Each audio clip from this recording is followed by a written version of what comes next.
हिंगोलीच्या वसमतमधील सार्वजनिक शिवजन्मोत्सव सोहळ्यानिमित्तानं बीडच्या मसाजोगचे दिवंगत सरपंच संतोष देशमुख यांना मरणोत्तर राजा शिवछत्रपती समाजभूषण पुरस्कार देण्यात आला।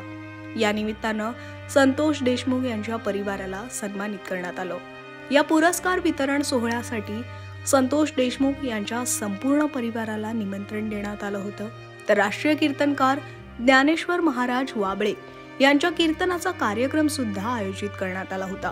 पण यावेळी वाबळे महाराज यांच्या काव्य ओवी ऐकताच संतोष देशमुख यांचे भाऊ धनंजय देशमुख आणि त्यांच्या परिवाराला अश्रू अनावर झाले। कीर्तनातून दिवंगत सरपंच संतोष देशमुख यांना श्रद्धांजली वाहण्यात आली। मात्र हे कीर्तन ऐकताच धनंजय देशमुख यांच्या अश्रूंचा बांध फुटला।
शहीदा सारा महाराष्ट्र लाविला